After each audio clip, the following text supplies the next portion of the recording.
자, 지난 시간에 이어서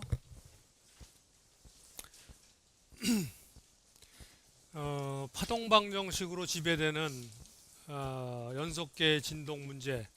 지난 시간에 현해 진동 얘기를 했는데 이번엔 막대 종진동. 이렇게 막대가 있을 때 이쪽 종방향으로 이게 진동하는 현상을 이야기합니다. 자, 이 막대의 단면적을 A라고 하고 이 막대를 이루고 있는 물질의 역류를 E, 밀도를 로라고 하면은 이거의 운동 방정식을 유도하는 방법도 요 세그먼트 하나를 띄어내서 후리바디 다이어그램을 그립니다. 세그먼트를 하나를 띄어내면은 막대의 종진동은 이쪽 우측과 좌측 방향으로 작용하는 힘밖에 없습니다. 이쪽으로 이렇게 움직이는 거니까 따져줘야 되는 거는 이 종방향으로 작용하는 힘만 따져주는 거죠. 그래서 좌측 단면에서의 힘을 P라고 하면 우측 단면은 P하고 좀 다를 것이다. 그 다른 양을 dP라고 놓은 것 뿐입니다. 그래서 P, 이건 P 플러스 dP 이렇게 놨을 때 요거의 운동 방정식은 요 놈의 질량 곱하기 가속도, 요 놈의 질량은 밀도가 로고 단면적이 A고 길이가 dx니까 A 곱하기 dx가 볼륨이고 요놈의 볼륨이고 밀도가 로니까 요게 질량이고, 그 다음에 이쪽 방향으로 변이가 u라고 하면은 u를 시간에 대해서 두 번 미분한 게 가속도고 이쪽 방향 가속도고, 그래서 질량 곱하기 가속도는 요쪽 힘하고 요쪽 힘하고 이렇게 더한 거, 그럼 dp만 남죠. 체인을 쓰면은 dp는 라운드 x분의 라운드 p 곱하기 dx 이렇게 된다. 그래서 양쪽에서 여기서 이쪽 우변에서 dx하고 이 좌변에서 dx 지우고 나면 이런 방정식이 얻어지는데 이게 이제 운동 방정식이죠. 근데 여기서 p가 재료의 그 재료역학적인 지식을 동원하면은 P를 A로 나눈 게 응력이죠. 응력. P를 A로 나눈 게 응력이죠. P가 힘이고 A가 면적이니까. 그 다음에 라운드 X분의 라운드 U가 이게 변이율이죠. 그래서 응력은 역률 곱하기 변이율, 입실론. 그 식이죠, 이게. 그 식을 여기다 갖다 대입하면은 이런 식이 얻어지는데, 이 식이 역시 마찬가지로 정리해 보면은 이런 식으로 이렇게 정리가 되고, 요 루트 5분의 2를 갖다가 우리가 C라고 정의를 한다 그러면 요게 C 자승에 요게 돼서 요 형태, 방정식 형태가 앞에 현해 진동을 배웠을 때 다뤘던 형태하고 똑같다. 그러니까 이 방정식 형태가 똑같으니까 요거 풀이 방법도 똑같은 거죠. 요거 풀이한다는 적이. 단지 현해 진동일 경우에는 양쪽이 다 고정된 경우에 바운더리 컨디션만 존재하는데 반해서 막대 종진동의 경우는 이제 바운더리 컨디션이 여러 가지 경우가 있을 수 있죠. 왼쪽 편이 고정됐을 때, 왼쪽 편만 고정됐을 때, 오른쪽 편만 고정됐을 때, 왼쪽과 오른쪽이 다 고정됐을 때, 왼쪽과 오른쪽이 하나도 고정되지 않았을 때, 이렇게 네 가지 경우에 경계 조건이 가능합니다. 현해 진동에는 왼쪽, 오른쪽 다 고정돼야만 얘가 현이 스트링으로서 이렇게 팽팽하게 유지될 수 있는데, 막대는 그 자체가 그 스티프니스를 가지고 있기 때문에 양쪽에다가 뭐 고정 안 시켜도 형태가 유지가 되죠. 그렇기 때문에 네 가지 그 경계 조건이 가능하다. 현해 진동에는 한 가지만 가능했지만, 그래서 물론 그 옆에다가 붙이는 것도 다른 저걸 붙일 수도 있지만 여하간 다른 경계 조건, 예를 들면은 이런 경계 조건 말고 뭐 고정이나 자유단이나 고정단이나 이런 경계 조건 말고 그쪽에다가 스프링을 붙인다든지 이런 경계 조건도 얼마든지 가능합니다. 자, 그래서 예를 들어서 외팔보 경계 조건 그 중에서 좌측은 고정, 우측은 자유단.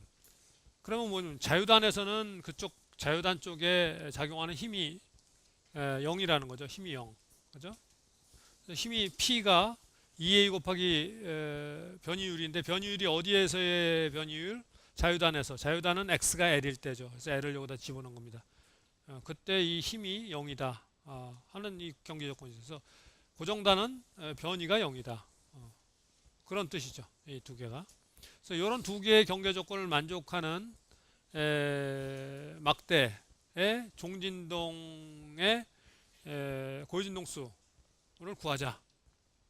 자, 그러면은 이 앞에서 했던 거와 똑같은 방법을 씁니다. 변수분리법에 의해서 UXT라는 거는 X만의 함수와 T만의 함수를 변수분리를 해서 이거를 대입해서 정리를 하게 되면은 앞에서 했던 절차하고 똑같은 절차를 거칩니다. 그러면은 UX가 X만의 함수가 이런 적을 갖는다.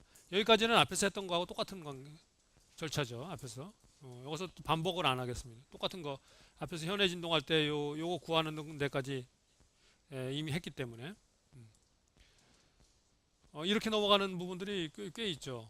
그래서 여러분들이 그 전 시간에 했던 걸 갖다가 복습을 하지 않고 또 쫓아오면은 전 시간에 했던 거 다 잊어먹고 있을 때쯤 이거 지난번에 한 거라고 그래서 이렇게 넘어가게 되면 뭐 복습 안 한 사람들은 하나 또 그냥 넘어가는 거지. 모르고 넘어가는 거지 또.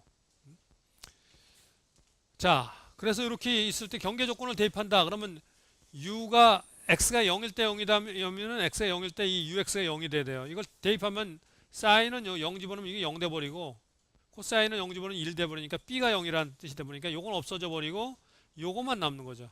UX가 A sin C분의 오메가 X라는 것만 남아요. 그 다음에 이놈을 미분해서 X가 L을 집어넣으면 또 0이라는 거에서 요것만 이미 남았어요. 요건 없어지고 요거는 미분하면 A 오메가 코사인 A 곱하기 C분의 오메가 곱하기 코사인 C분의 오메가 X 그게 이제 미분한 한번 X에 대해서 미분한 놈이죠. 그 놈에다 X를 L을 집어넣으면 0이 된다 이거죠. 지금 이게 미분한 이렇게 된 놈에다 X는 L 집어넣으면 0이니까 이게 0이 되려면은 얘가 0이 되든지 오메가가 0이 되든지 A가 0이 되든지 아니면 요 코사인 C분의 오메가 L이 0이 되든지 세 가지 중에 하나인데 A가 0이 되면 트리비얼 솔루션 그죠? A까지 0 돼버리면 UX가 0 돼버리니까 B도 0이었으니까 트리비얼 솔루션이 돼버리는 거고 오메가가 0이 돼도 여기 오메가 0 돼버리면 이거 또 없어져 버리죠. 사인 0이 돼버리니까 또 없어져요. 트리비얼 솔루션 역시 얘 앞에 얘가 0이 될 수는 없고 이 뒤에 코사인 C분의 오메가 L이 0이 되는 수밖에 없다. 그죠? 넌 트리비얼 솔루션을 가지면서 그래서 코사인 C분의 오메가 L이 0이 될 때는 C분의 오메가 L이 결국 2분의 파이, 2분의 3파이 뭐 이렇게 갈 때죠. 그래서 C분의 오메가 KL이 2분의 2K-1 파이 이게 K가 1, 2, 3, 4 이렇게 늘어날 때 그때 오메가 값들이 오메가 K다. 그래서 결국 오메가 K가 밑에서 쓰여진 것처럼 2L분의 2K-1 C파이를 이런 값을 갖게 되고 K가 1, 2, 3, 4 이렇게 집어넣었을 때 K가 1일 때가 첫 번째 고인농수 즉 2L분의 C파이 그게 첫 번째 고인농수 그 다음에 2L분의 3C파이 그게 두 번째 고인농수 이런 식으로 간다. 이게 그 한쪽이 고정된 종진동하는 막대의 고유진동수입니다. 그게 무수히 많다. K가 1에서부터 무한대까지 계속 증가하면서 있으니까. 그래서 이 고유진동수가 이렇게 구해지고 이 고유진동수 오메가 K를 앞에서 아까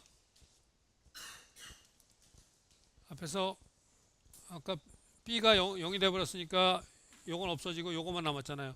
sin C분의 오메가 A는 있으나 없으나 하죠. 이게 어차피 모드 쉐입이기 때문에 모드 함수기 때문에 요건 A는 상수기 때문에 A를 뭐라고 써도 상관없죠. 1로 쓰든 10으로 쓰든 비율이니까 모드라는 건 비율이니까 sin C분의 오메가 X 요게 모드 함수인데 이 오메가 대신에 앞에 여기서 구한 이 오메가 K를 대입하면은 결국 K번째 모드 함수가 구해지는 거예요. K번째 모드 함수가. 그래서 이 밑에서 보면은 K번째 모드 함수를 UKX라고 표시하고 subscript 아래 첨자 KX라고 표시하고 sin 2L분의 2K-1 파이 X 이 함수가 바로 K번째 모드 함수다. 이게 K번째 고인동수 K번째 모드 함수다. 이렇게 구한다 이런 얘기죠. 여기 지금 남은 케이스는 양단이 다 고정된 케이스 양단이 다 자유인 케이스 이런 그 두 가지 케이스가 여러분들이 더 연습 삼아서 해볼 만한 거죠. 종종 이쪽에 지금 얘기한 연습 삼아서 할 만한 그런 문제들 중에서 이게 컨티뉴어스 시스템의 고진동수 고유 모두 구하는 문제로 종종 나니까 그걸 여러분들이 꼭 연습을 해보도록 하세요.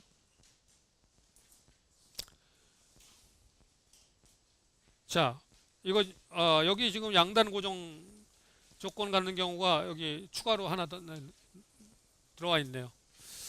그러니까 양단이 자유인 케이스만 남은 거네요. 양단이 고정. x가 0일 때 0이고 x가 l일 때 변이가 둘 다 0이다. 그럼 x가 0일 때 0이라서 이 b 이건 없어졌고 b는 0 돼가지고 없어지고, 그 다음에 x가 l일 때 0이다 그러면 sin c분의 오메가 l이 0이라는 거죠. sin c분의 오메가 l이 a까지 0이면 안 되니까 sin c분의 오메가 l이 0이 돼야 되니까 c분의 오메가 l이 0파이, 2파이, 3파이 이렇게 나가야 되죠. 그게 k파이죠. 그래서 c분의 오메가 kl이 k파이. 여기서 오메가 k, 즉 고유동수가 이 경우는 l분의 ck파이다. 이 모양은 앞에서 현의 진동 다뤘을 때 그거가 똑같죠. 현의 진동 다뤘을 때가 똑같아요. 양쪽이 다 고정됐을 때 현의 진동은 그 경계 조건밖에 없다고 그랬으니까 양쪽이. 그래서 이렇게 나온다. 그 다음에 요걸 갖다가 앞에서 했던 a sin c분의 오메가 x에다가 오메가 대신에 요걸 대입하면은 이런 모드 함수가 구해지죠. sin l분의 k파이 x. 요게 그거에 해당하는 모드 함수다. 그래서 양쪽이 다 고정된 케이스는 앞에 외팔표 형태로 한쪽만 고정된 케이스에 비해서 훨씬 더 간단하죠. 모양이 간단한 그런 모양의 모드 함수를 갖다가 갖게 된다. 이런 얘기입니다. 그래서 이런 식으로 풀면 된다 하는 거죠. 경계 조건을 갖다가. 자, 또 다른 파동방 정식이 바로 막대 비틀림 진동에서도 등장한다. 막대 비틀림 진동식. 비틀림은 이렇게 미안합니다.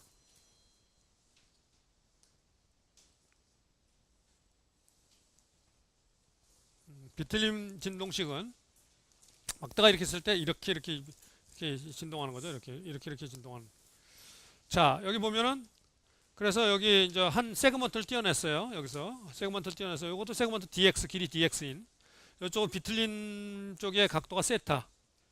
그래서 이 양쪽 면에서 이쪽 좌측면에 걸리는 이 물체의 회전 방향으로 걸리는 이 토크 t라고 모멘트 이걸 t라고 하고, 이쪽에서 걸리는 저걸 갖다가 t 플러스 dt라고 했습니다. 그래서 우측 방향. 좌측 단면하고 우측 단면에 걸리는 그 모멘트 값은 달라질 테니까. 자, 그래서 이 프리바디 다이어그램은 이렇게 간단하고, 이거의 운동 방정식 구하기 위해서는 얘는 지금 모멘트가 걸리니까 회전 운동 방정식을 세워야죠. 그럼 요놈의 관성 모멘트 곱하기 요놈의 각가 속도는 바로 이쪽에 걸리는 모멘트에서 이쪽에 걸리는 모멘트 더해주면 된다 이거죠. 그 식이 이거예요.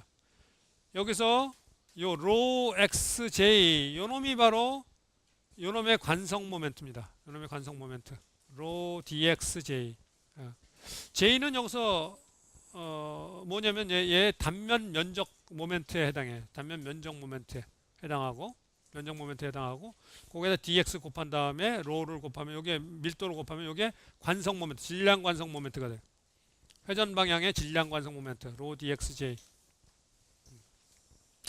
그리고 요 세타를 시간에서 두 번 미분한 놈이 바로 각 가속도죠. 그래서 t 플러스 dt 빼기 t는 dt. dt는 체인룰로 써서 라운드 x분의 라운드 t 곱하기 dx. 양쪽에서 dx, dx 없애버리고 나면 요 식이 구해진다. 요 식이 구해진다. 자, 그런데 역시 마찬가지로 재료역학식에서 이 식이 있죠. 앞에서 했던 거하고 똑같은 에널로지를 가지고 있습니다. 앞에서 했던 거 똑같은 에널로지 가지고 있다. 아까 P는 2 곱하기 A 라운드 X분의 라운드 U였죠.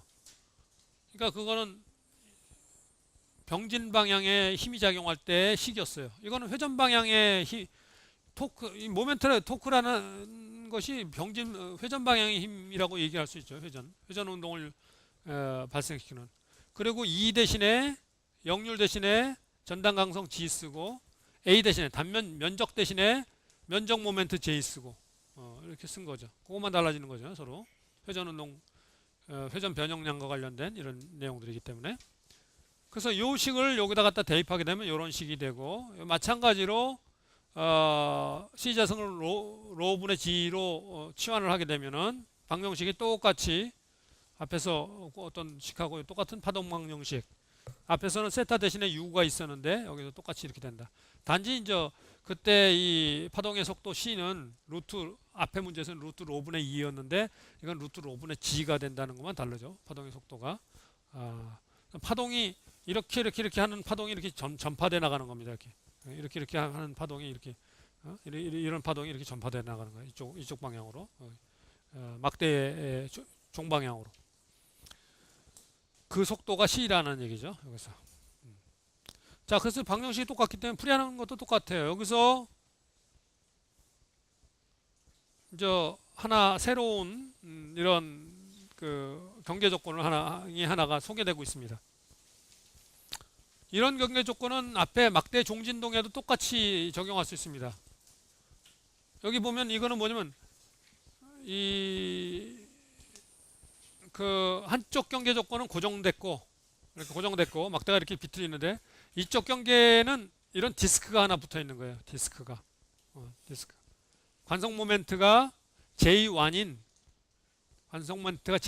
디스크가 이쪽에 하나 붙어 있어요. 이쪽 막대 끝에 이렇게. 그런 연속계의 고진동수와 모드를 구해라 하는 게 이 문제다. 자, 즉 경계 조건이 뭐가 되는 거냐면은 좌측 고정단에서는 비틀림 각도가 0이 되는 거고 고정돼 있으니까 비틀림 각도가 0이 되는 거고, 우측 자유단에서의 걸리는 모멘트, 자유단에서 모멘트는 자유단이 아니죠. 그쪽 자유단이 아니라 그쪽에 이제 디스크가 있는 그쪽 단 끝단에서의 걸리는 모멘트는, 아까 모멘트는 GJ 대신에 지금 감마를 쓴 겁니다. 감마. 이 감마가 쓴 이유는 뭐냐면은 원래 J라는 거는 원 같은데 그 면적 모멘트를 얘기하죠. 면적 모멘트. J가 그 막대의 단면적이 원형이면은 J를 쓰면 되죠. 근데 막대가 그 단면 면적이 원형이 안 되게 되면은 그냥 면적 모멘트를 쓰면 안 되죠. 그래서 그 면적 모멘트를 보정한 어떤 그런 값이에요, 이게. 이 면적 모멘트하고 같은 디멘전이지만 보정한 값이에요. 그런 값들을 이렇게 테이블 6.2 참조하면 되죠. 요 값들을 갖다가 여러분들이 테이블 찾아서 보면 되는 거고.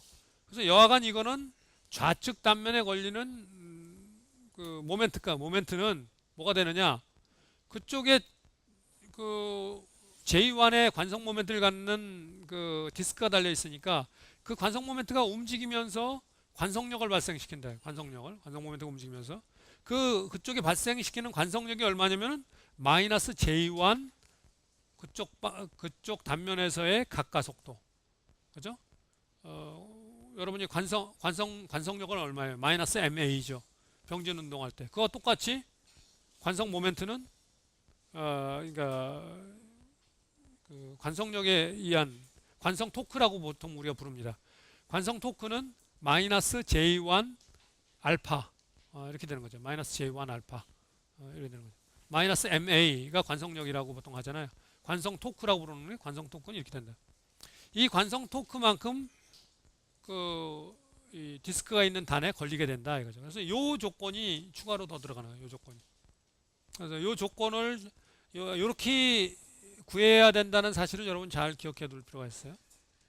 그럼 이거하고 똑같은 문제, 앞에서 우리가 다뤘던 문제에서 막대 종진동 문제에도 똑같이 이쪽에다가 이렇게 매스를 하나 달 수가 있어요. 자유단 쪽에다가. 그러면 이 자유단에 걸리는 힘은 아까 뭐라고 그랬습니까?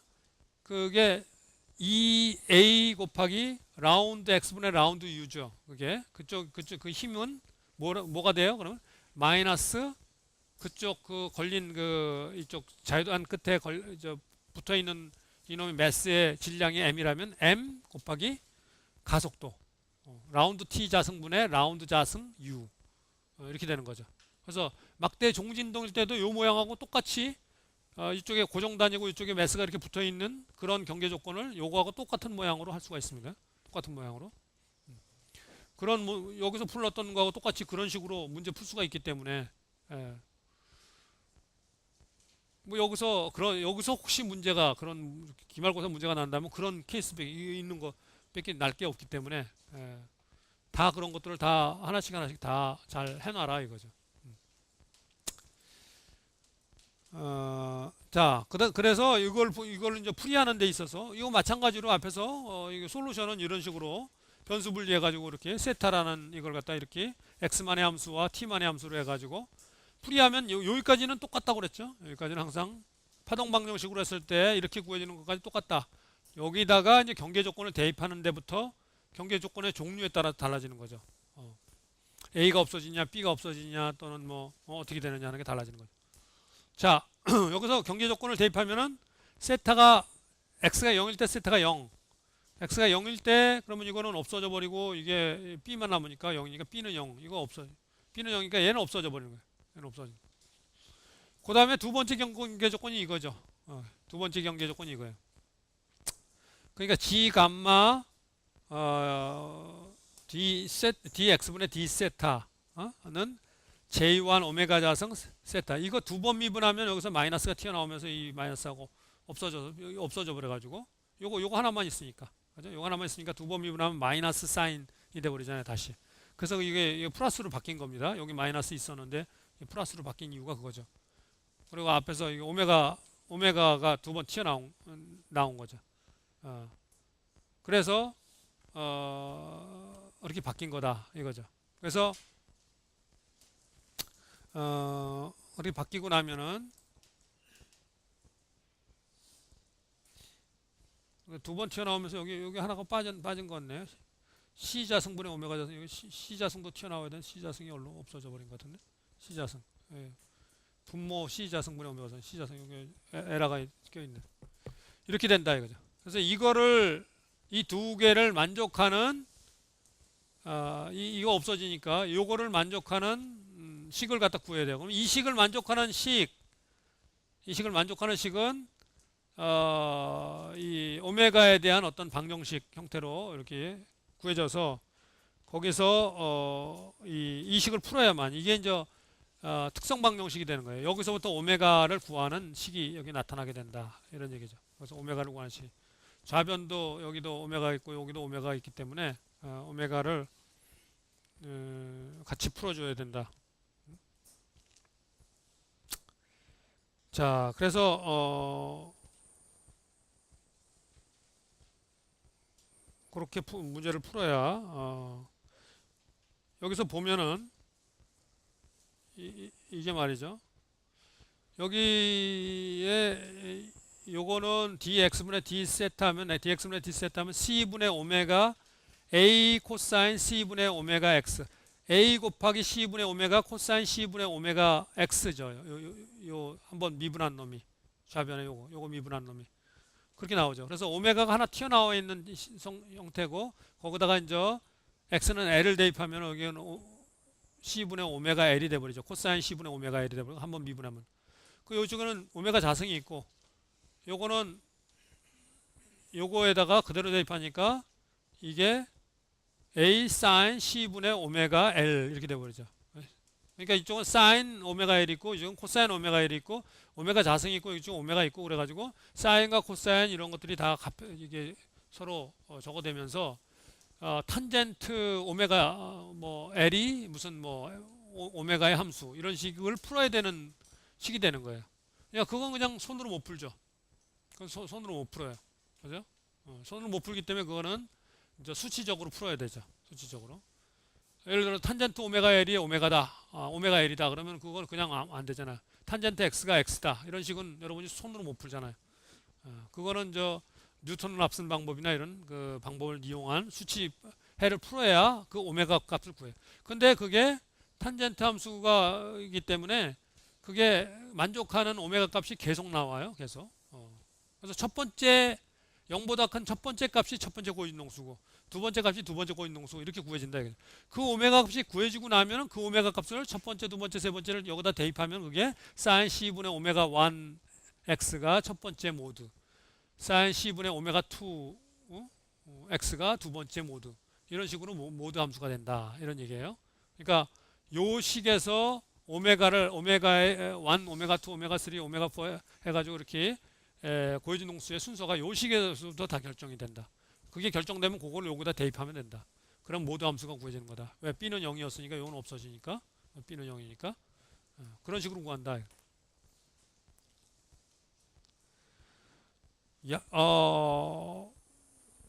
여러분 교과서 예제 중에 이런 예제가 있어요. 양쪽에 디스크가 다 달린 경우, 양쪽에다, 그죠? 양쪽에 디스크가 다 달리면은 앞에서 했던 것처럼 우측에는 이렇게 경계 조건이 되고 좌측에는 이렇게 돼요.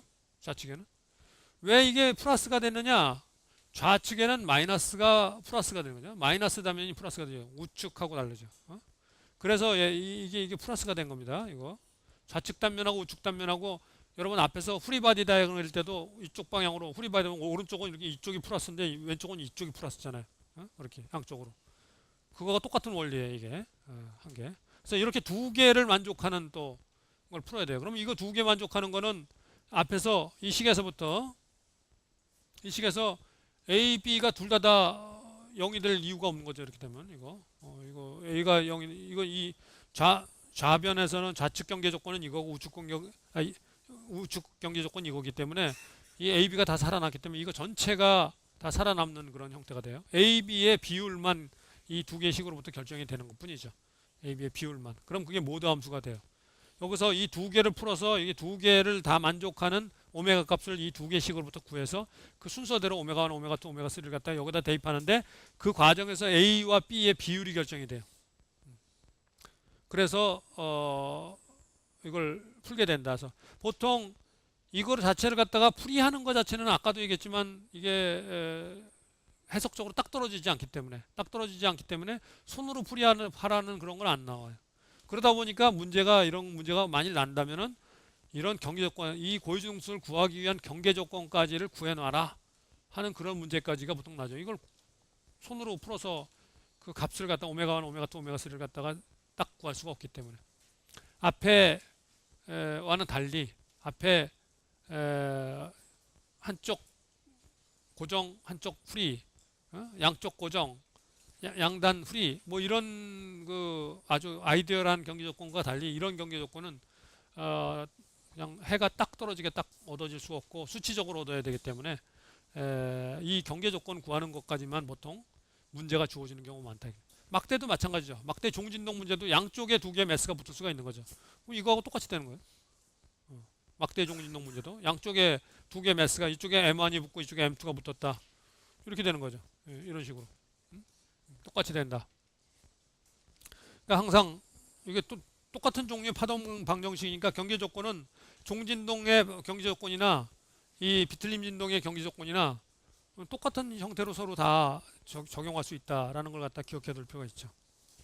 그래서 한쪽에서 풀면 다른 쪽에서도 다 똑같이 풀 수 있다 이런 얘기입니다. 그래서 현해 진동, 막대 종진동, 막대 비틀림 진동 이 세 가지는 다 파동 방정식으로 지배 방정식이 나타나고 그래서 변수 분리 방법으로 미분 방정식을 풀 수 있고 그렇게 풀었을 때 해의 형태는 다 이런 형태다. 이런 형태다. 여기에다가 경계 조건을 대입함으로써 특성 방정식, 즉 고유진동수가 결정되는 방정식을 갖다가 이렇게 이 방정식 여기서는 이거죠. 이런 게 구해진다. 이런 게 구해진다. 여기서부터 고유진동수가 구해지면은 그 구해진 고유진동수를 여기다 갖다가 대입하면은 그게 모드 함수가 된다. 그 순서대로 첫 번째 모드 함수, 여기서 구한 첫 번째 고유진동수를 여기다 첫 번째 오메가 대신 대입하면 첫 번째 고유진동수, 두 번째를 대입하면 두 번째 고유진동수 이런 식으로 된다. 이런 얘기입니다. 자, 그래서 이 과정은 전부 스트레이트 포워드 하다, 아주 단순하다 이렇게 볼 수가 있겠습니다. 자, 이 파동 방정식 중에서는 현해 진동이 그래도 우리가 가장 주변에서 많이 보는 거고 현악기 같은 경우 많기 때문에 그 다음에 많이 쓰인다면은 사실은 종진동보다는 이 비틀림 진동이 많이 쓰입니다. 예를 들어서 여러분들이 그 자동차 같은 경우에는 엔진에서부터 뒤에 뒷바퀴까지 샤프트가 이렇게 쭉 나가서 이놈이 이게 그 운동을 전달하죠. 전달하는데 얘가 이렇게 길기 때문에 여기 이쪽 방향 비틀림 방향의 진동이 같이 이 밴딩 방향의 진동과 더불어서 같이 일어납니다. 그래서 나중에 여러분들이 혹시 뭐 자동차나 이런 거를 그 진동 문제를 다루게 되는 그런 엔지니어링 문제를 다룰 수가 있는데 그럴 때 보통 많이 쓰이는 것 중에 하나가 비틀림 진동. 왜냐면 축이 길면은 비틀림 진동이 상당히 낮은 프리퀀시까지 떨어집니다. 축이 길면 길수록. 왜냐면은 그 스티프니스가 L분의 GJ예요. L분의 GJ. L이 길면 길수록 L 값이 커지면 커질수록 K 값이 낮아진. 고진동수 K가 강성이 작아지면은 여러분이 루트 n분의 k에서 k가 작아지면은 고진동수가 낮아지는 거죠. 그래서 긴 축이 있을 때는 비틀림 진동이 굉장히 도미넌트한 현상으로 진동 현상으로 나타나게 돼요. 종진동 같은 경우는 종진동도 마찬가지로 길면은 이쪽 방향으로 상당히 그 스티프니스가 약해지죠. 그러나 다른 진동에 비해서 여러분이 기억하는지 모르겠지만 재료학에서 배울 때 밴딩 방향은 디플렉션 자체가 L3승분의 3 EI 캔틸레버 빔 같은 경우 웹팔버 같은 경우 L3승분의였어요. L의 3승에 비례해서 스티프니스가 줄어들어요. L의 3승에 비례해서. 근데 이쪽에는 지금 비틀림 진동이나 종진동은 L에 비례하죠. L에 비례해서 줄어들어요. L분의 EA, L분의 GJ 이렇게 되니까 L. 그러니까 무슨 얘기냐면 이 보같이 이렇게 길이가 두께에 비해서 긴 놈은 뭐가 제일 도미넌트하다? 밴딩 바이브레이션이 제일 낮은 프리퀀시를 갖게 돼 있어요. 항상. 그러니까 자연계에서 가장 흔하게 나타나는 진동은 될 수 있습니다. 낮은 프리퀀시가 제일 먼저 나타나는 거예요. 그래서 항상 우리가 펀더멘탈 프리퀀시에서 첫 번째 고진동수 뭐 이렇게 따질 때 낮은 걸 먼저 따지는 게 그놈이 제일 에너지를 많이 갖고 움직이고 그놈이 제일 오랫동안 진동을 살아남고 높은 고진동수는 고주파면 고주파일수록 댐핑이나 이런 거에 약해가지고 빨리 사라져 버려요. 빨리 사라져 버려요. 물론 그렇다고 해서 높은 고진동수가 중요하지 않다 하는 얘기는 아닌데 일어나서 뒤에서 서 있어. 지금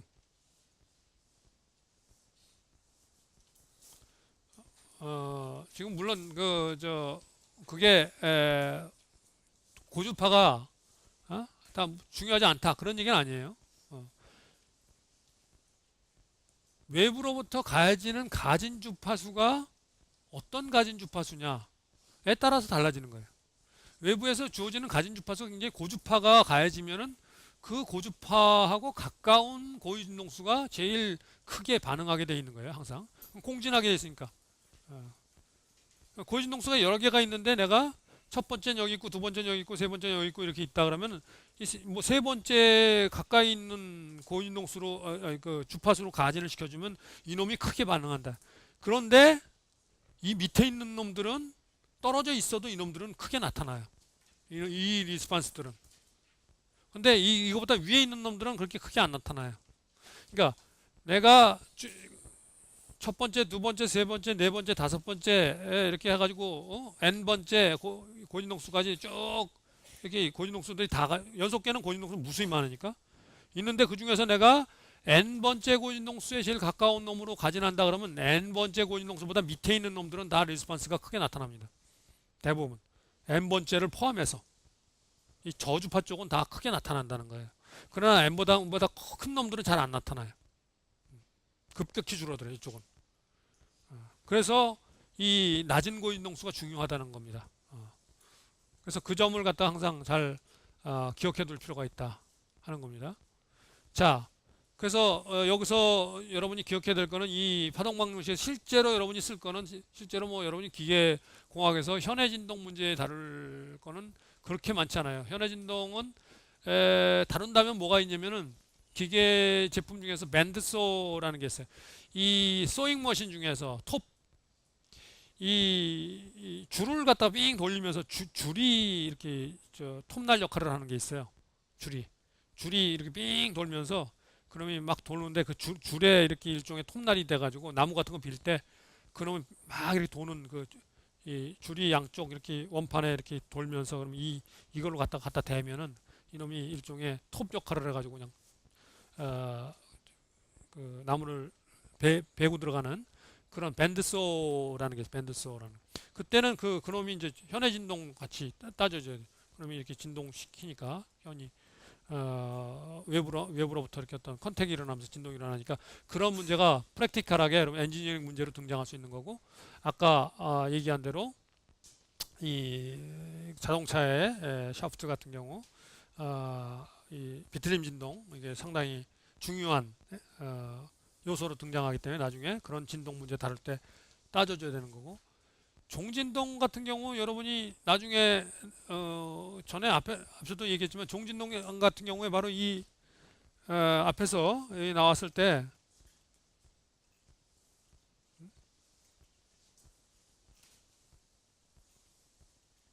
이게 나왔을 때 뭐죠? 이게 파동의 속도가 이게 루트 로분의 2라고 그랬잖아요.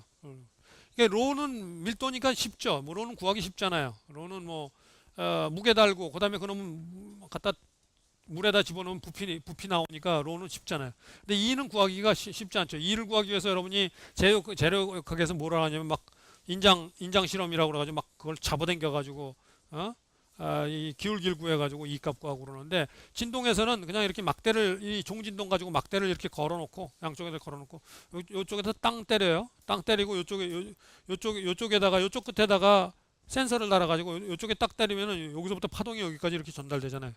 이 전달되는 속도, 이 길이 알죠? 땅 때리면 이쪽에서 때리는 신호, 여기 있죠? 신호가 오실로스코프에 탁 들어가고, 그 다음에 여기서 딱 그 신호가 여기서 딱 이제 전달이 돼서 이쪽으로 딱 파가 전달되면 그 신호가 출력 신호가 또 오실로스코프에 딱 전달이 돼요. 그러면 그 두 개 파 사이의 시간 거리를 요 L로 나누면 그게 속도가 되죠. 여기서부터 여기까지는. 그 속도가 루트 5분의 2란 말이에요. 그러니까 이 값을 그냥 쉽게 구할 수 있죠. 이 값을. 그런 용도로 이 종진동 문제는 그런 용도로도 여러분이 쓸 수가 있는 겁니다. 그러니까 역률 구하는 게 그렇게 막 무지막지하게 꼭 잡아당겨야 구하는 게 아니라 그런 실험을 통해서도 얼마든지 쉽게 구할 수 있다. 쉽게 구할 수 있다. 자, 이게 파동 방정식에 관련된 내용들이었습니다. 하지만 구조물에서 제일 파퓰러하게 등장하는 그놈이 뭐냐면은 바로 굽힘진동이죠. 보의 굽힘진동이 이게 제일 파퓰러하게 등장한다. 왜? 아까도 얘기했죠. 보의 굽힘 방향의 강성은 L3승에 비례해서 저거 하기 때문에 그래서 흔히 내가 그 뭐 이렇게 재료학 문제 뭐 구두시험 뭐 대학원 구두시험 이렇게 할 때 흔히 물어보는 문제가 이거예요. 여기에 길이가 1인데 1m짜리 여기다가 이렇게 눌렀더니 P라는 힘으로 눌렀더니 여기가 1cm가 쳐졌다. 이게 2m가 되면 여기 똑같은 힘으로 누르면 몇 cm가 쳐질까? 그거 물어보면 재료학 기본이 돼 있는지 안 되는지 검사할 수 있죠. L3승에 비례하기 때문에 이거는 8cm가 쳐지게 되는 거죠. 2의 3승배 8cm가 쳐진다. 그럼 뭐 별적에 다 있어요. 여기 두 배로 늘었으니까 두 배, 뭐에다가 좀 머리 굴려가지고 네 배, 뭐 하면서 뭐 별적이 많죠. 그래서 이게 제일 낮은 고진동수 구조, 보 형태, 막대 형태로 주어졌을 때 제일 낮은 고진동수는 바로 이 굽힘 방향 진동에서 발생한다. 그래서 비행기 날개가 이렇게 날아갈 때 이쪽 방향으로 이렇게 떠는 게 제일 낮고, 그 다음에 비행기 날개가 이쪽으로 비틀리는 진동이 그 다음이에요. 이거는 그보다 훨씬 더 높은 종진동은 더 훨씬 높고. 그래서 보통 비행기 날개가 날아가면서 공기의 영향을 공기와 이 날개의 구조 진동과 커플링되는 이런 그 현상에 의해서 날개가 종종 날아가다가 불안정성에 부딪히기도 하는데 그런 거를 연구하는 분야가 이제 공기역학적인 거하고 유체역학하고 이 구조 진동하고 두 개를 같이 풀어야 되는 문제. 그런 걸 이제 공탄성 해석이라고 해요. 공탄성 해석. 에어로 일레스티시티 문제. 공탄성 문제는 헬리콥터 블레이드가 돌아가는데도 마찬가지고. 공기역학 문제하고 얘가 진동하는 거. 왜냐하면 날라가 이게 가면서 공기가 얘를 때리잖아요. 얘를 가진시키는 힘은 공기에 의해서 가진이 되고 힘은 얘가 하고. 근데 그 공기역학적인 놈이 공기가 어떻게 흘러갈 것인가 한 거는 얘가 어떻게 진동하느냐에 따라서 이 블레이드가 어떻게 진동하느냐에 따라서 흘러가는 패스가 달라지잖아요. 서로 인터랙션이 일어나요.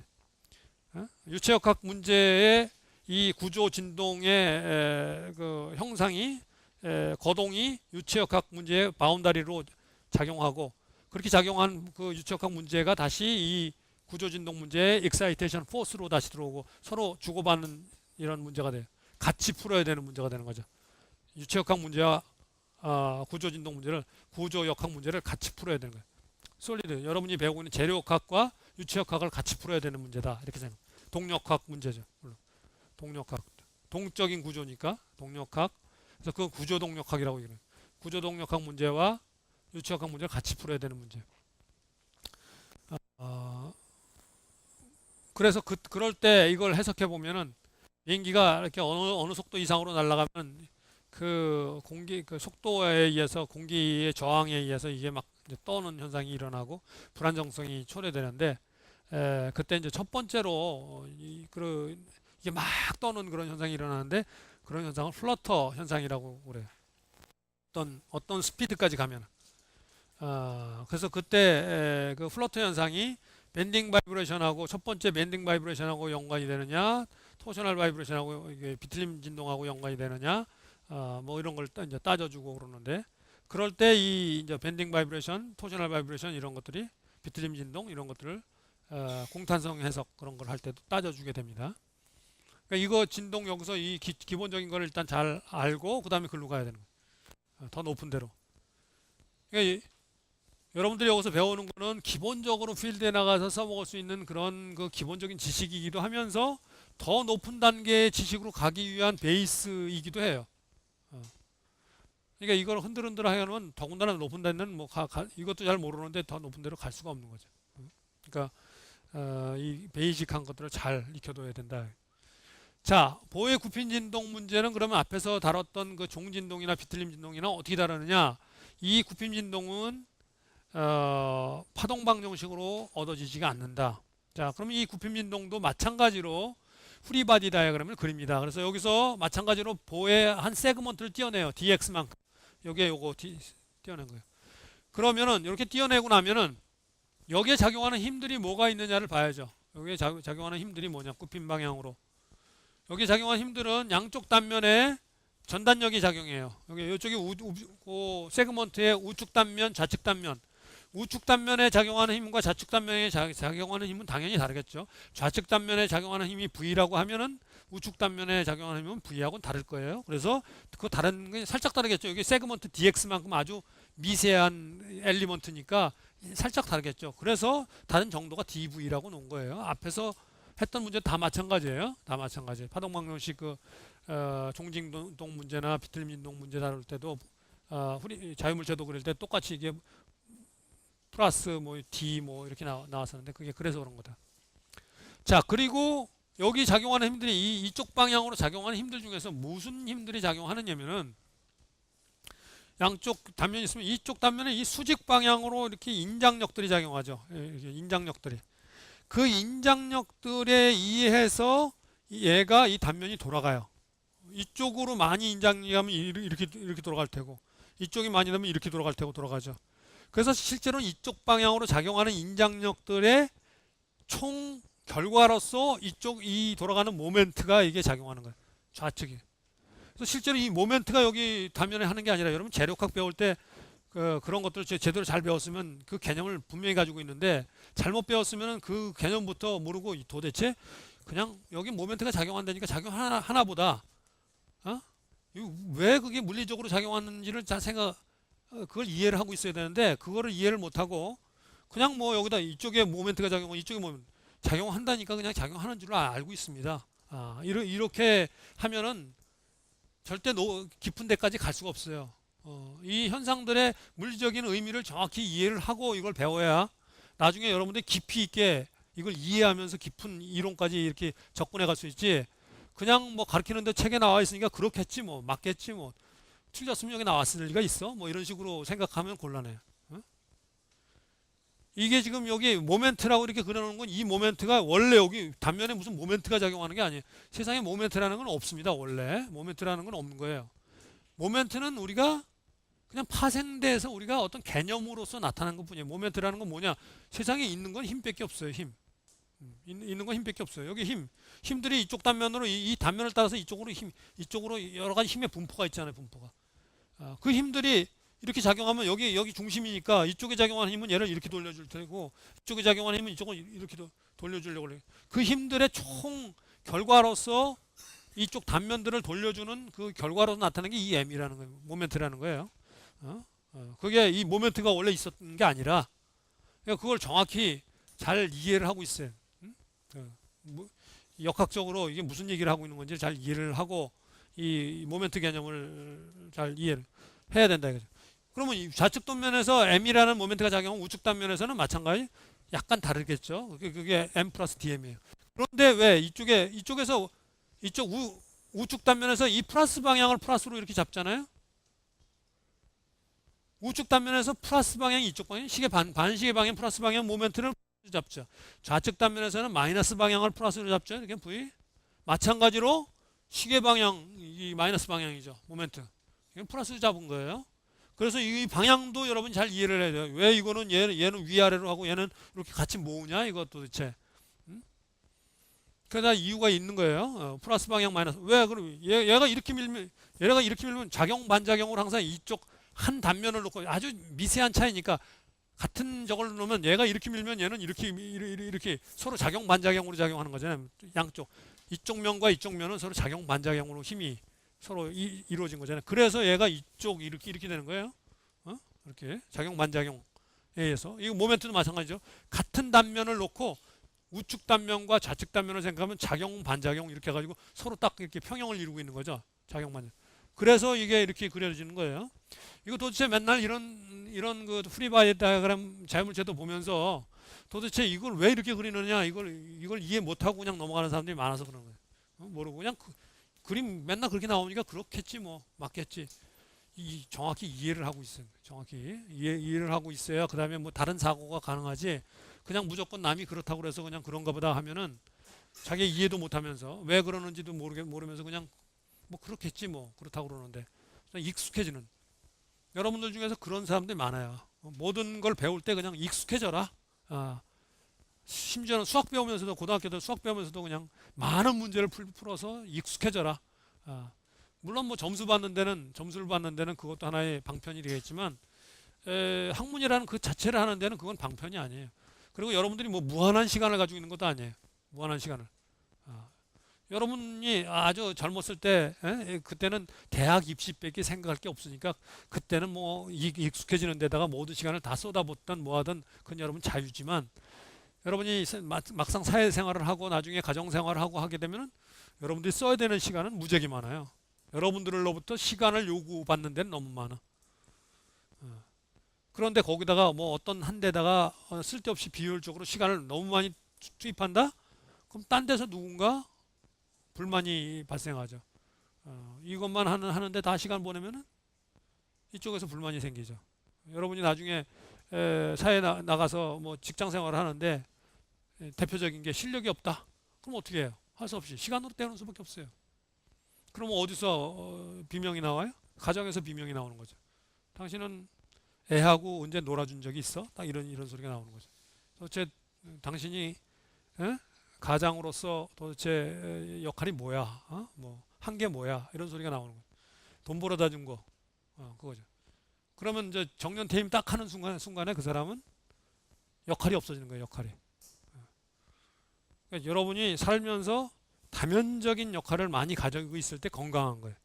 그 중에 하나가 없어져도 여전히 여러분 그 정체성을 가지고 있죠.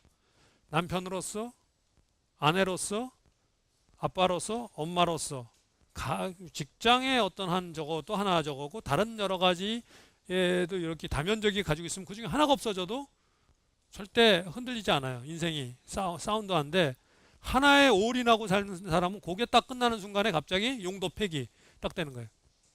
아빠는 돈 벌어 오는 사람이었는데 돈을 못 벌어. 이제는 그러면 이제 그 사람 아무 소용이 없는 사람이에요. 그러니까 그런 사람이 되지 말라. 그러지 않으려면 어떻게 해요? 여러분이 시간을 굉장히 효율적으로 써야 돼요. 효율적으로. 시간을 그렇게 뭐 익숙해질 때까지 무조건 반복하고 이런 식으로는 할 수가 없어요. 그건 어떤 특별한 케이스에만 가능한 얘기지 여러분 전체적으로 안 돼요. 이거 학문하는 것도 마찬가지. 효율적으로 해야 된다. 효율적으로.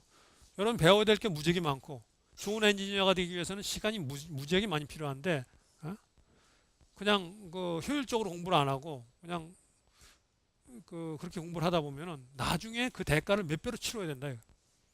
그렇게 하지 말라 하는 얘기예요. 자, 그래서 이런 후리바디 다이어그램이 나왔습니다. 이게 왜 나왔는지 설명을 했습니다.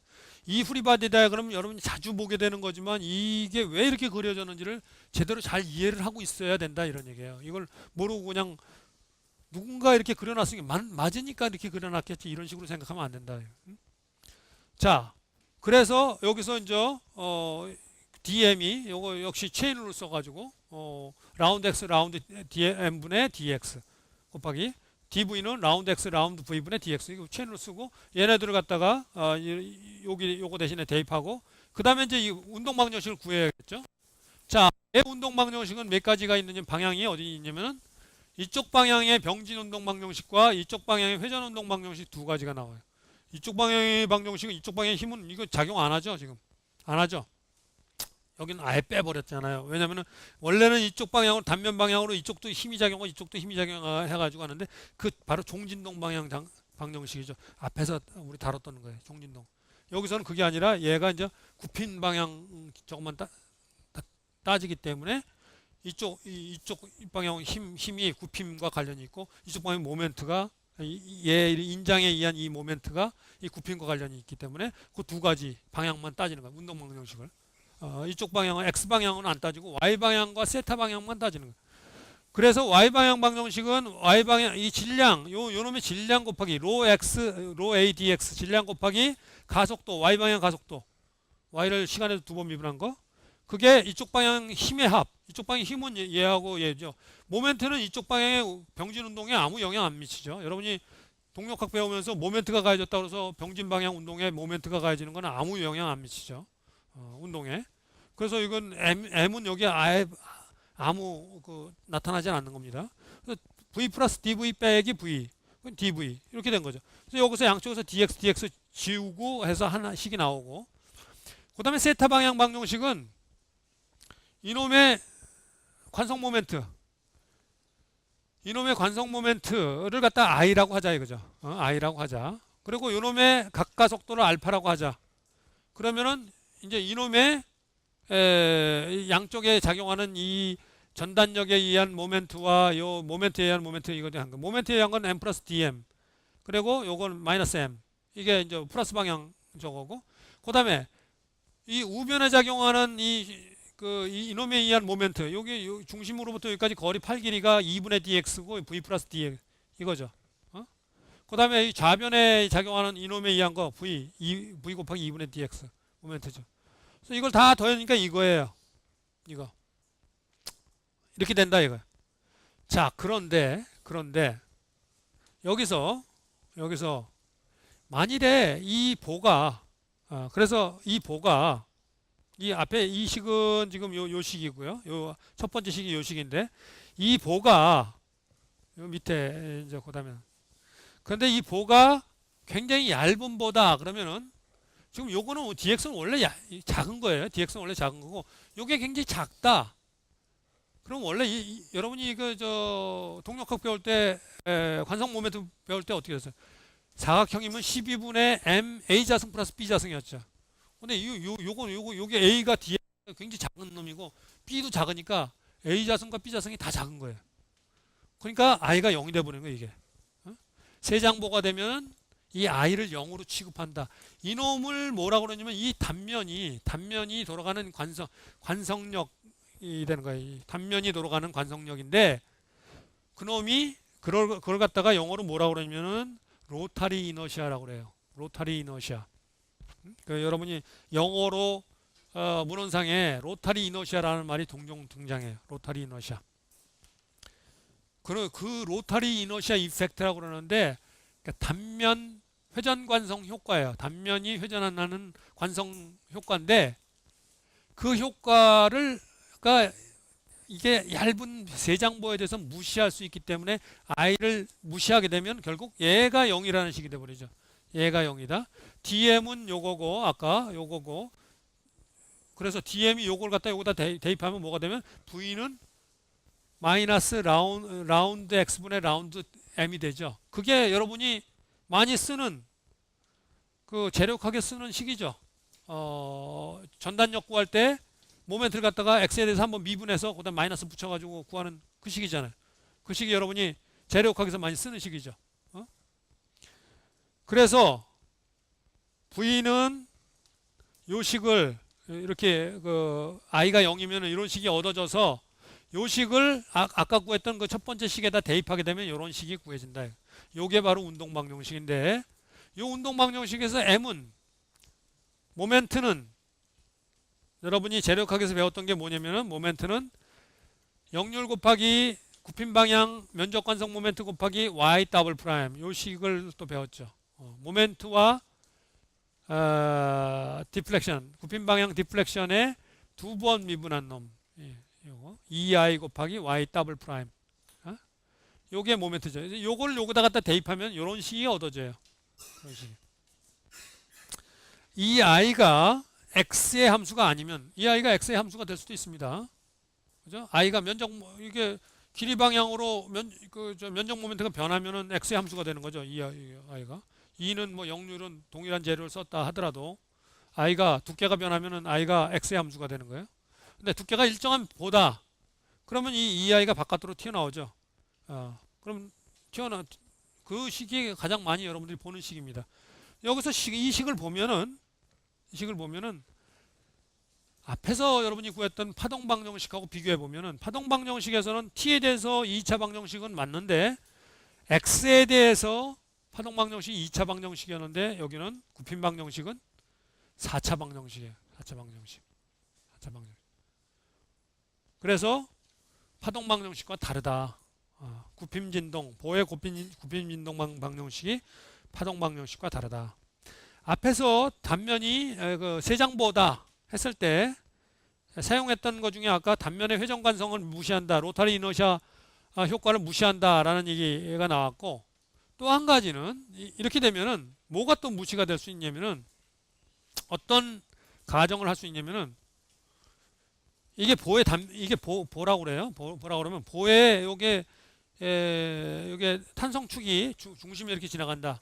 그러면 이 탄성축의 원래 수직이었던 이런 직선은 얘가 변형이 일어나면 이렇게 변형이 일어났다. 그러면은 얘가 굉장히 얇으면은 그 원래 탄성축의 수직이었던 이 단면은 변형이 일어난 다음에도 여전히 수직으로 남는다.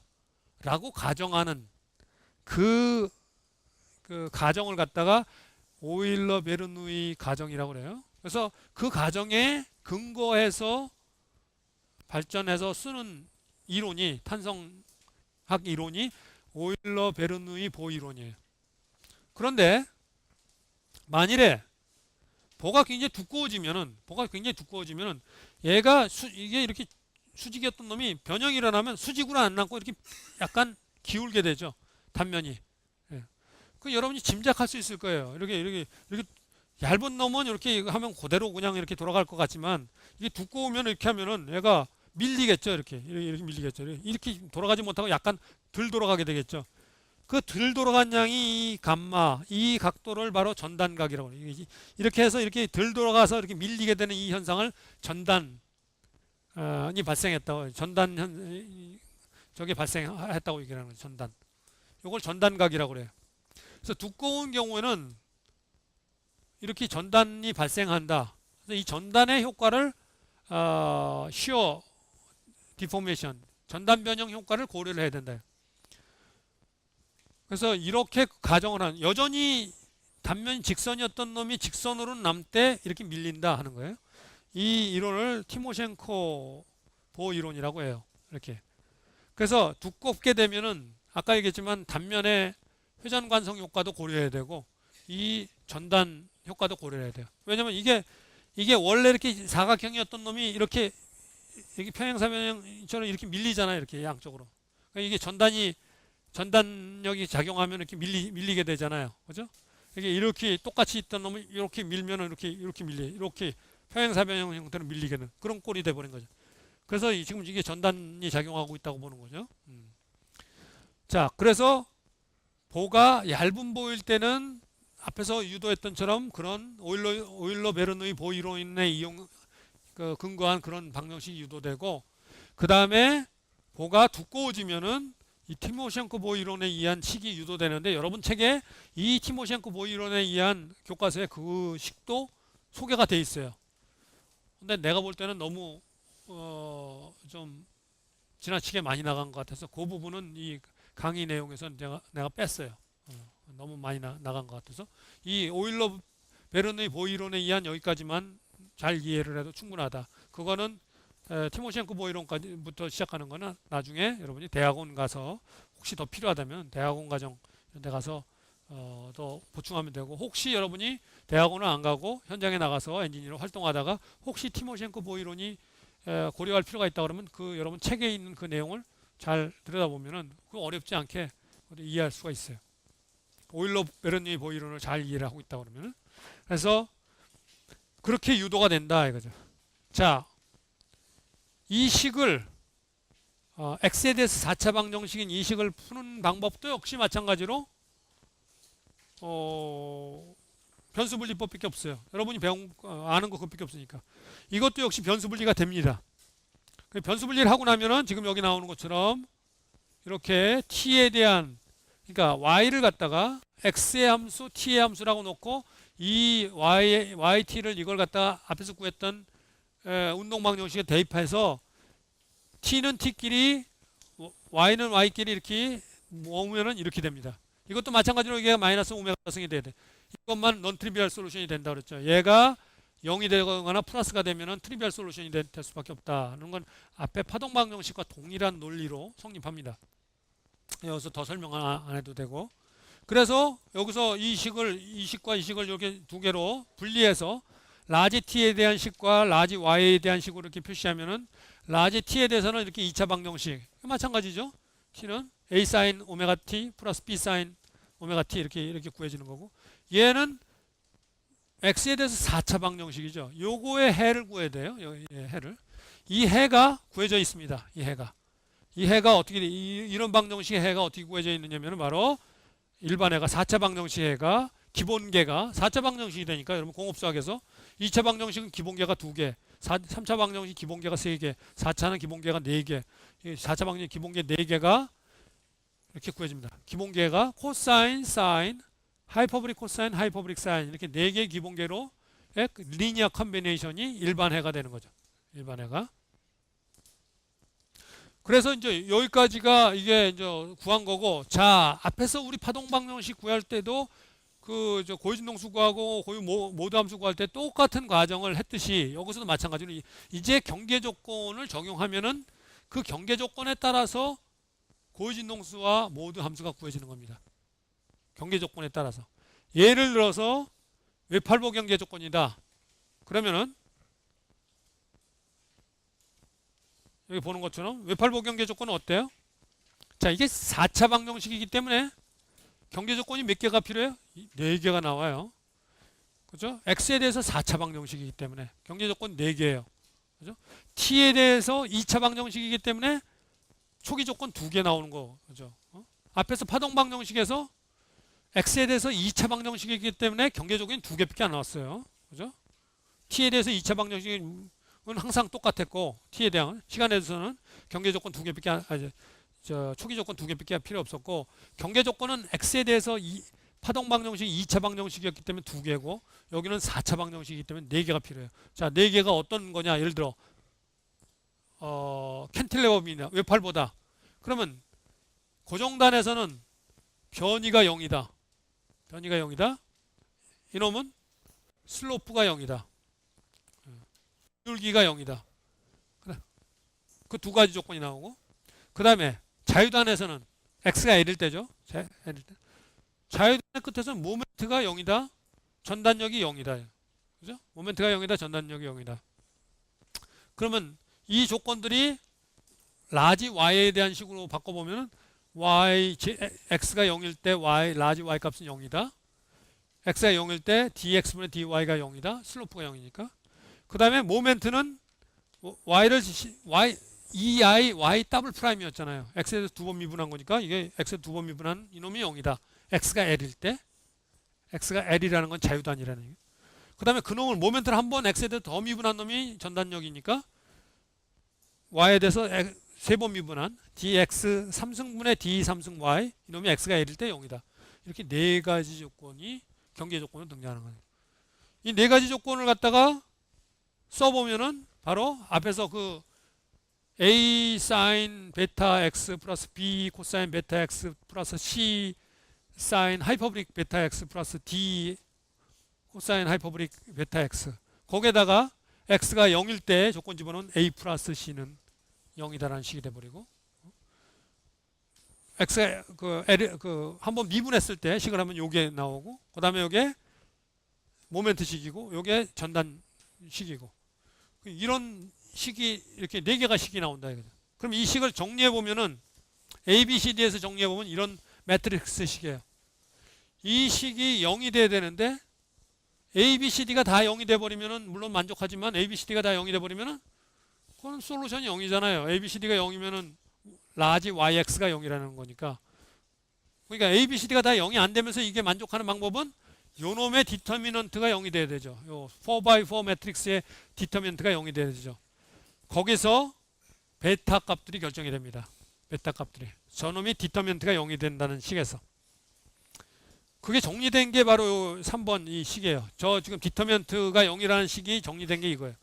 요 식을 만족하는 베타 값들을 갖다가 쭉 구해야 되는데 그거는 그냥 애널리티컬하게 안 구해지겠죠. 해석적으로 안 구해지고 수치적으로 구해야 돼요. 여러분. 수치적으로. 그놈들을 구해놓은 저게 베타 값들을 구해놓은 게 L분의 베타 1 값 L분의 그 값들이 1.875, 4.694, 7.85 이게 첫 번째 값, 두 번째 값, 세 번째 값 이렇게 구해져요. 그러면 그 놈들을 그 원래 함수에다 대입해서 이게 정리를 해보면은 요런 식으로 정리가 되네. 요 놈이 바로 그 모드 함수예요. 모드 함수. 캔틸레버의 모드 함수. 그래서 여기다가 대입하면은 베타 값이 L 베타 값이 1.875면 요게 그 L분의 1.875가 X죠, 이게. L분의 1.875X. 1.875 곱하기 L분의 X 하이퍼브릭. 그렇게 되는 거죠. 베타 I 값이. 베타 1, 베타 2, 베타 3가 이렇게 가니까. 그런 모드 함수가 되고 그걸 그려보면 이런 식이다. 이거죠. 첫 번째 모드 함수는 이런 형태고 두 번째 모드 함수는 이렇게 세 번째 모드 함수는 이렇게 이런 형태로 그려지게 된다. 이때 요 모드 함수 중에서 변이가 0이 되는 점들 여기는 변이가 0이 되는 여기 하나죠. 여기 고정단 하나. 변이가 0이 되는 점 여기는 이 두 번째는 여기 고정단과 여기하고 두 개. 이 세 번째 모드 함수에서는 여기와 여기 세 번째는 세 개 노다. 그것들을 갖다 노드라고 그래요. 노드. 변이가 0이 되는 점을 노드라고 합니다. 변이가 제일 커지는 이런 점들이 있죠. 여기 제일 중간에. 이걸 안티노드점이라고 그래요. 그래서 노드점과 안티노드점을 아는 건 나중에 이런 구조 진동을 갖다가 제어하고 싶다 그러면은 어디를 눌러줘야 돼요? 어디다가 힘을 가야죠? 이 안티노드점에다가 힘을 가야줘야겠죠. 노드점은 어차피 변이가 0인데 여기다 힘 가해주면 아무 도움이 안 되겠죠. 진동을 갖다 제어하려고 그럴 때. 그래서 이제 그 진동 제어와 관련해서 이 안티노드점의 위치나 노드점의 위치를 잘 파악하는 게 필요합니다. 구조 진동 문제에서 노드 그리고 이건 1차원 연속체니까 이렇게 되지만 2차원이 되면 노드점이 아니라 노달 라인이 그려져요. 라인이. 그래서 첫 시간에 그랬던가요? 내가 평판 진동할 때 평판 진동 문제를 제일 먼저 풀었던 사람이 프랑스의 여성 과학자인데 그 무슨 문제를 풀었냐면 플레이트 위에다가 모래를 놓고 땅 때리니까 모래들이 어떤 라인을 따라서 쭉 모이더라. 그래서 이게 왜 이렇게 모이는지 이걸 갖다 현상을 갖다가 해석적으로 밝혀내면은 상금을 주겠다 해가지고 상금을 받은 사람이 있는데 그게 바로 노달 라인에 그 모래가 모이는 거예요. 진동하더라도 첫 번째 노달 라인에는 변이가 0이 되버리기 때문에 그냥 모래들이 안 움직이고 가만히 있는 거고, 딴 데는 막 떠니까 그 모래가 자꾸 튕겨서 안 움직이는 점으로 자꾸 이동해 가는 거죠. 그래서 그렇게 모인다 하는 거예요. 노달 라인이 있죠. 3차원이 되면. 2차원이 되면 노달 라인이 존재하고, 그래서 그런 것들, 그런 개념들이 여기 등장한다 이런 얘기입니다. 자, 그래서 그 평판과 2차원, 막, 평판 이것들이 이제 그 다음으로 연결되는데, 막은 뭐하고 같으냐면은 여러분 북 같은 거 있죠. 그러니까 실의 2차원 요소가 막이에요. 실하고 막하고의 공통점이 뭐냐면은 굽힌 방향으로 아무런 강성이 없다는 거예요. 그냥 실은 그냥 놓으면 그냥 휙 쳐져 버리잖아요. 본은 그냥 이쪽으로 자꾸만 있으면은 얘가 쳐지지 않고 이렇게 연결되는 게 굽힌 방향에 강성이 있기 때문이죠. 플레이트도 마찬가지, 평판도 마찬가지로 굽힌 방향에 강성이 있습니다. 현이나 막은 굽힌 방향 강성이 없어요. 그래서 현의 2차원 요소가 바로 막이고 보의 2차원 요소가 바로 평판이에요. 평판. 그래서 2차원으로 가면은 바로 한쪽 방향만 있는 게 아니라 양쪽 방향이 있으니까 이제 공간 방향 변수가 독립 변수가 보나 현에서는 하나밖에 없었는데 x 하나밖에 없었는데 독립 변수가 그죠? 시간에 대한 독립 변수 t와 공간에 대한 독립 변수 x 이렇게 두 개 나타나는데 막이나 평판이 되면은 공간 쪽에 독립 변수가 두 개가 나옵니다. x, y 이렇게 나와요. x, y 이렇게 나와요. 그러니까 편미분 방정식이 지배 방정식이 독립 변수 세 개에 대한 방정식으로 나오죠. 시간 t와 공간 x, y에 대한 굽힌 방향, 레터럴 방향, 변이의 변화 방정식. 그 변이를 w라고 하면 w가 x와 y와 t의 함수로 주어진다. x와 y와 t의 함수로. 그러니까 x와 y와 t에 대한 편미분 방정식으로 지배 방정식이 주어지게 됩니다. 그 문제를 푸는 것이 이제 막과 평판의 진동 문제예요. 그거는 우리가 이번 주 여러분이 목요일 날 퀴즈 끝나고 다음 주 화요일 날 막과 평판의 진동에 대한 내용을 갖다가 이어서 진행하도록 하겠습니다. 자, 오늘 약간 시간이 지나서 오늘 여기까지 하겠고 질문 있는 사람은 남아서 질문하도록 하세요. 오늘 여기서 마치겠습니다.